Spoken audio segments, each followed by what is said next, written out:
All right, let's get this show started! Aljamain Sterling believes Sean O'Malley would do really well at 145, explains callout for rematch. Following Sean O'Malley's submission loss to Merab Dvalishvili, Aljamain Sterling let it be known, very respectfully, that after O'Malley heals up and takes a break, he would love the chance to run it back with O'Malley in the featherweight division. Sterling was in the corner of Dvalishvili this past weekend for the bantamweight champion's exceptional title defense against O'Malley in the main event rematch of UFC 316. One of the big questions going into and coming out of UFC 316 had to do with the future of O'Malley if he lost to Dvalishvili a second time. Would Sugar stay at 135 and try to get a rare third shot at the champion of the division, or should O'Malley take a swing at 145?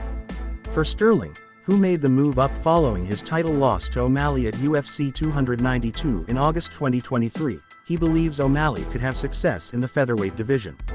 I think Sean would do really well at 145, and I'm not saying that because I would love to run it back, because that's obvious, Sterling told MMA Fighting. But I think his speed, his length would translate really well. He will be able to actually lift a little bit more to get stronger. The only thing is there are some dogs at 145 that if they grab a hold of him, they already know how to grapple. I think there are more grapple-heavy guys that he will have to deal with, like a Movsar Evloev, or myself, a Chepe Mariscal, Steve Garcia, when he takes you down and gets in top position. Lerone Murphy is not much of a grappler. I know Bryce Mitchell is going down, obviously Ilia Topuria, he's now up at 155, but I think there's a little bit more depth for guys that can grapple.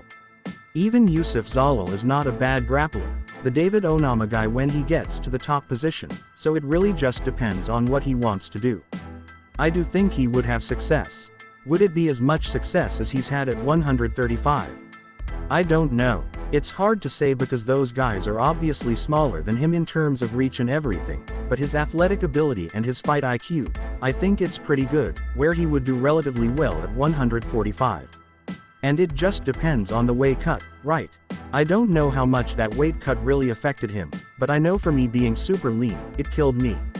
Like, even today, I woke up at 160, which is insane. I'm like ridiculously light. I'm lighter now than when I was fighting at 135. Sterling says that watching the UFC 316 main event from the corner, and even in the rewatch of the fight, that he didn't see a big difference between the O'Malley who fought Dvalishvili at UFC 306 this past September to the second time around, which Sterling feels is mostly because of how impressive Dvalishvili was on Saturday.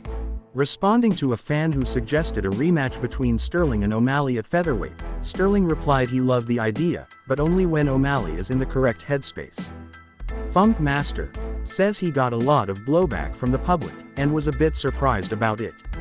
Yeah, I was surprised, but I mean, it is what it is, Sterling said. People are people and they're probably all just diehard O'Malley fans, which, I mean, I get it if you want to defend your guy that you love, but I don't think I said anything wrong or distasteful, whatsoever. And again, I'm done with that chapter of O'Malley. If he's comfortable with riding off into the sunset with the win, him and I both know they stacked the deck against me. Obviously, I took the fight and rolled the dice, and it didn't work out for me. So I would love the opportunity to just do it again at favorable terms for both of us. This way, we're both even going into the fight, and then we can really see who's better, cause if people think Merab's grappling and pace is good, I mean, I think the Movsar fight is a pretty damn good indicator of what that fight should have looked like, and then even the fight with Calvin Kattar. I mean, Kattar is a little bit more stationary of an opponent. But I think there's those two performances, my performances before that, are indicators where if I get my hands on you, it's a different fight. That was such a bad headspace that I was in that fight with O'Malley. I tried to trick myself into thinking I could raw myself into wanting to be there, and then when I got in there, I was just like, I've got to poker face and pretend, and even in the corner, I was just kind of like, I just want to get this over with, man. I really just want to go home. Sure enough, I do an ugly, very, just uncalculated strike and Sean cracked me with a beautiful right hand, and that's the game, man. And again, even for him, he shouldn't come back unless he's mentally ready to want to fight again, because if you go in there not wanting to compete, it's going to be a bad night. Since making the move up to featherweight, Sterling is 1-1 in his new division, including a lopsided decision win over Calvin Kattar at UFC 300, and a close decision loss to Movsar Evloev at UFC 310 this past December. Whether an O'Malley rematch is in the cards, or not, Sterling is ready to fight as soon as the UFC gives the word. "Man, I've been ready since. I literally texted my guys asking for a fight since January and I knew I needed a little bit of time off to just heal up," Sterling said. "It's like every fight. My shoulder's pretty bad. The one I had the surgery on. So every fight, it kind of gets tweaked a little bit where I need to give it a little bit of a break and do a little rehab to get it back strong again. I sent a message in January, I was ready to fight. Then March comes around for the March card. I asked about that from January, and I was pretty much told I could take my foot off the gas a little bit, and then I got offered a short notice fight against Patricio Pitbull towards the beginning of February, where I was already partying and putting on my other hat as a businessman for my brand, my spirit, Funk Harbor Rum. And a lot of people might not know, but I actually funded this whole thing, so it's my own hard-earned money. So, of course, I'm going to give it love and attention. So I took time off to make sure I was focused on that, and I wasn't training the way I should have been training, and I kind of kicked myself in the ass a little bit about that because that was a great opportunity for me to fight a former champion in Pitbull, and I missed the opportunity. So I asked about April, didn't get April. I asked about the June card for Jersey, didn't get that. I've got a bachelor party coming up now. I'm getting married at the end of the year. There's a lot going on, so I'm ready to go. I was in fight camp with Merab pretty much the whole time, so I'm in shape. I could do 3, 5-minute rounds easy.